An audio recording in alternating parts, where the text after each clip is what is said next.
Hello friends, welcome back to my channel Nishani official. তোমরা কেমন আছো? আশা করি তোমরা ভালো আছো। আমি বেশ ভালো আছি।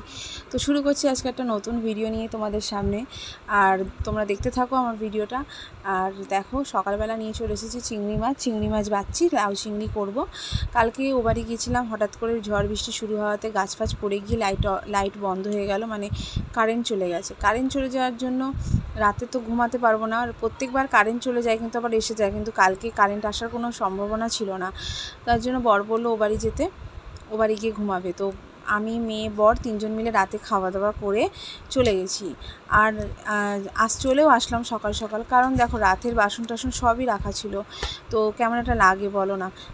বর বলছিল থেকে যেতে, যে বেলাতে আসতে, কিন্তু সে আমার উপায় নেই, বেলায় আসা যাবে না, কারণ বাসন টাসন অনেকগুলো বাসন ছিল, সেইগুলো মাজার ব্যাপার ছিল। বাজারগুলো করেছিলাম, আলু পেঁয়াজটা ঢালিনি, সেইগুলো নিয়ে আমি একটু চিন্তার মধ্যে ছিলাম। দেখো, যতই যাই হোক, এগুলো একটা আমাদের চিন্তা, বুঝতেই পারছো। তো এলাম, এসে আগে ফার্স্টে আমি বাসি কাজ করলাম, বাসন টাসন মাজলাম, তারপরে এই মাছগুলো বেছে এবার রান্নার দিকে যাব। তোমাদের সঙ্গে শেয়ার করবো রান্নাটা, চলো দেখতে থাকো। ওই দেখো আমার মেয়ে একটা কলা ছাড়াতে পারছে না, দেখো গায়ে কোনো জোর নেই, কি জানি কি করে কি করব, ক্যারাটে করে আবার, ভাবা যায়? বলো তোমরা, কলাটার খোলা ছাড়াতে পারছে না। আমি এখন ডিম সেদ্ধ বসিয়েছি, খাওয়াবো। আর দেখো আমার রান্নাঘরে খুব বাজে অবস্থা, ছেড়ে দাও। দেখো লাউ আর আলু কেটে রেখে দিয়েছি, চিংড়ি মাছটা বেছে নিয়েছি, অনেকটা সময় লাগলো চিংড়ি মাছটা বাছতে। এখানে চিংড়ির খোলা আছে, আর এই পেঁয়াজ সব কাটা হয়ে গেছে, মশলা তো রেডিই আছে। গ্যাসটা অন করে ভাতটা একটু ফুটিয়ে নিই। তো চলো দেখতে থাকো। মাছটা ভেজে ফেলি, মাছগুলো একটু ভেজে নিলে সুবিধা হয়। প্রথমেই তো আগে মাছটা ভেজে নেবো, চিংড়ি মাছগুলো বেছে নুন হলুদ মাখিয়ে। আর কী বলো তো, আমার না এই বড়ো চিংড়ি মাছগুলোই ভালো লাগে, বাঁচতেও বেশিক্ষণ সময় লাগে না, তাড়াতাড়ি হয়েও যায়, আর বোঝা যায় যে চিংড়ি মাছ খাচ্ছি আর কি। ছোটোগুলো কী হয় বোঝা তো যায়ই না।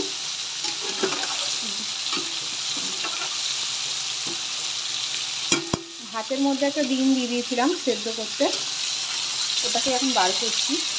মহারানী খাবে, মাথা খারাপ করে দিচ্ছে, পড়তে যাবে ও। ডিমটা মনে হচ্ছে সেদ্ধ হয়নি, তো ডিমটা একটু ঠান্ডা জলের মধ্যে দিয়ে দিলাম।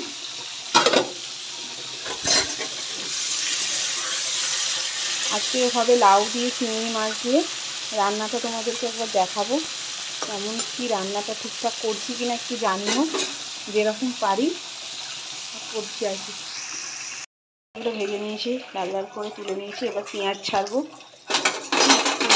আমার না গরম মশলা ফুরিয়ে গেছে, জানো তো, আমি হচ্ছে গরম মশলা ছাড়াই রান্না করবো। তো একটু তেজপাতা দিয়ে দিই, দাঁড়াও, দুটো তেজপাতা দিয়ে দিলাম আর কি। তেজপাতা দিয়ে দিলে একটু যদি সেন্টটা বেরোয় ঠিকঠাক। আর পেঁয়াজ দেবো, এবার পেঁয়াজ কাঁচা লঙ্কা সব দেখো একসঙ্গে আছে, দিয়ে দিলাম। পেঁয়াজটা এই রে, আমার গ্যাস থেকে কড়াই পড়ে যাচ্ছে, এক হাতে ফোন ক্যামেরা ধরে আছি আর এক হাতে খুন্তি নাড়ছি, তো বলো পড়বে না? তো আমি করি, হ্যাঁ, তারপর তোমাদেরকে দেখাচ্ছি। পেঁয়াজটা লাল করব, লাল করে লাউটা কুমড়োই বেরোচ্ছে বারবার, লাউটা আর আলুটা দিয়ে দেবো। লাউ আলুটা দিয়ে দিয়েছি, ডিমটাও সেদ্ধ করে নিয়ে মেখে খেতে দিয়ে দিলাম, মেয়ে খেয়ে পড়তে চলে গেল। লাউ আলুটা একটু ভাজা ভাজা হয়েও গেছে, এরপরে আদা রসুন দেবো। আমার না আদা রসুন তো বাঁটাই আছে, চাটনি অল্প একটু দেবো, বেশি দেবো না, আর বেশি দিয়ে ফেললাম।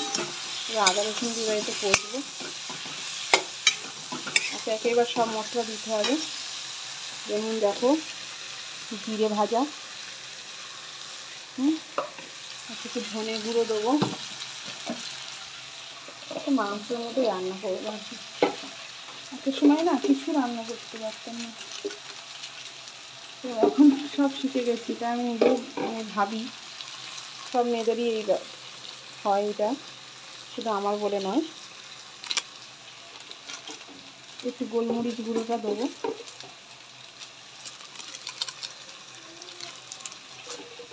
আর কিছু দেবো না মশলা, গুঁড়ো লঙ্কা তো দেবোই না, কাঁচা লঙ্কার তরকারি খাই, হয়ে গেছে খাওয়া। আগে ওটা সেবাও, এবার এই মশলাটাকে দিয়ে আলুটা দিয়ে এই সব কিছুকে একটা কষাকষি করি ভালো করে, এক হাতেই করছি। আর দেখো গরম জলটা রেডি আছে, এটার মধ্যে দিয়ে এটা আর টেস্ট বেড়ে যাবে। যে কোনো তরকারিতে যদি গরম জলে দেওয়া হয় তো রান্নার স্বাদটা ভালো হয়। আর একটা রান্না করব, সেটা হচ্ছে উচ্ছে আলু চচ্চড়ি। চলো এবার এটা করে লাস্টে তোমাদেরকে ফাইনাল লুকটা দেখাবো। চিংড়ি মাছগুলো অবশ্যই দিয়ে দেবো, পরে দেবো এখন না। তো বন্ধুরা আমার লাউ চিংড়ি রেডি। দেখো এটা হলো ফাইনাল লুক, কেমন হয়েছে বলো।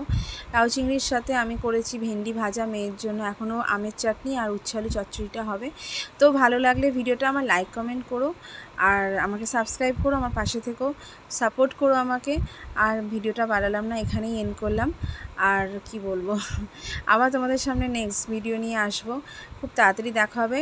ভালো থাকো, সুস্থ থাকো, গুড নাইট।